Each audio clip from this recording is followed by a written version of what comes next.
Hi everyone, today I'm going to start off my Kinks album reviews. This is just a general review of their albums. I'm a huge Kinks fan going way back when I was 9 years old, just before Michael Jackson was going to be my idol forevermore.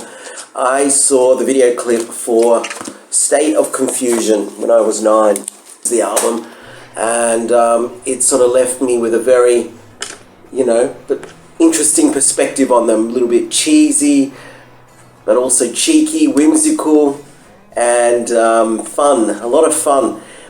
And it wasn't until years later I got into their 60s catalogue, when I was still a teen actually. I bought this compilation that started me off really when I was 16, but even before that, I had a cassette at 15 of this one, Something Else. This is their Sgt. Pepper. It's got that kind of pop, psychedelic sound, and it's just amazing. The craftsmanship here, the songwriting, something as dark as Death of a Clown by brother Dave Davies, to the Brazilian bossa nova with No Return, and of course the classic Waterloo Sunset, which kind of bookmarked the end of the Mersey Beat here in 1964 and 1963, when the Beatles and the Searchers were gaining, mobilizing mass popularity around England and Europe and crossing over to America as well with the British invasion. If the Beatles brought the British invasion to the world, then this band really deserved the name Invasion, because they gave it the teeth, they gave it the raw power and energy that's forever been associated with modern rock music. So I love the Kinks. In the late 70s, thanks to Clive Davis, they returned to being a stadium rock band after a period of stagnation, after years of being lost musically in the musical labyrinth of and that's because they were banned in America from 1965 to 1969, and due to politics and personal issues they had with the union. So thanks to that, they developed more as a British band, and hence British music was forevermore, once and forevermore, associated with rebellion. You could be rebellious and be British. You didn't have to be American. Hence bands like The Jam and the Sex Pistols were very British, and The Clash were unashamedly British and yet very rebellious. Here's a more recent compilation in 2014. The Kinks are really made up of two brothers.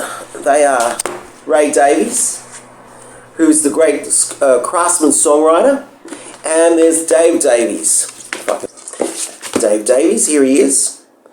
He is more like, he only gets a couple of cuts per album, because he's not that much of a great songwriter, but boy, he's given some gems. But he's more of a unique individual who has very spiritual and rebellious overtones in his music and his words and his singing style. He actually really yells and pounds those notes.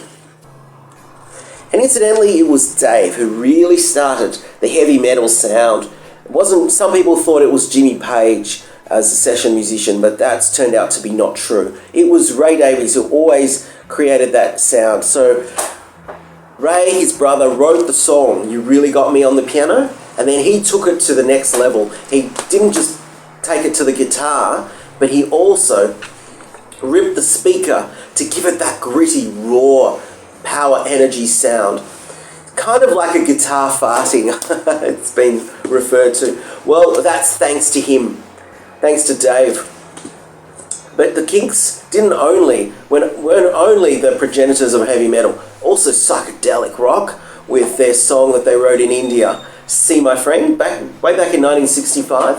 And in 1968, off their Sgt. Pepper kind of masterpiece called Village Green Preservation Society, they did a song which was the very first glam rock song, pre-Bowie and pre-Mark Bolan.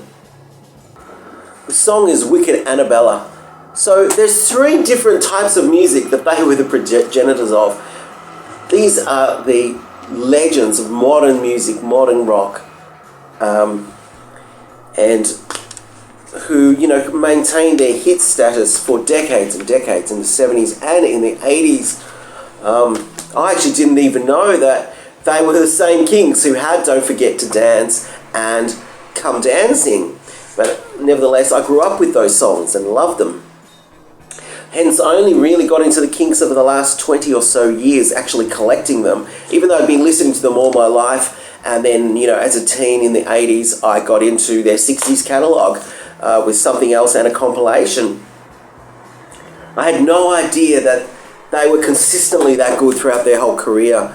Also, Ray Davies is a bit of a poet. His latest albums are all kind of just poetry set to non-musical backgrounds, and just shows what a great wordsmith he is. And, you know, he's a poet just no less than anyone else of his generation, like Donovan and Dylan and Joan Baez.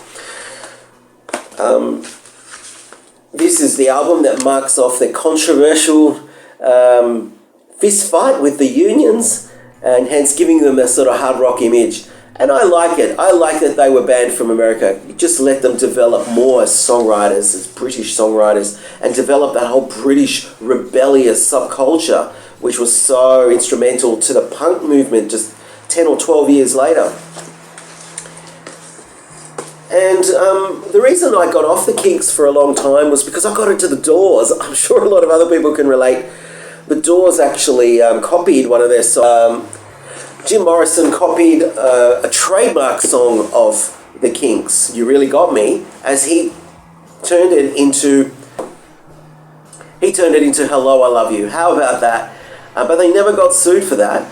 But the great thing about the Doors, I mean, it's hard to compare them, but then it is easy to compare them.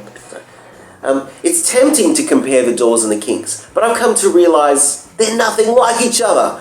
Of course, the Doors should be credited, and so are the Seeds, I suppose.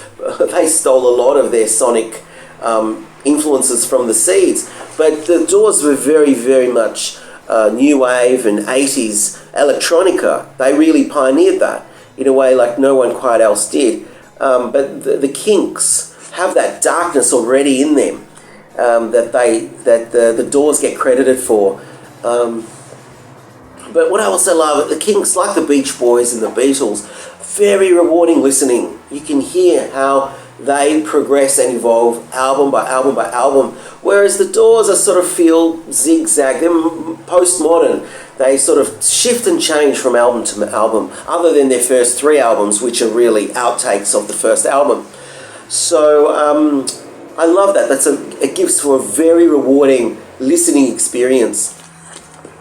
Anyway, I look forward to going through at least about 5 of their albums. They are one of the greatest bands of all time, and not just in rock and roll history. They are part of the roots of postmodern 21st century culture. I hope you enjoy their music as much as I do, and I hope you enjoy me bringing these reviews to you.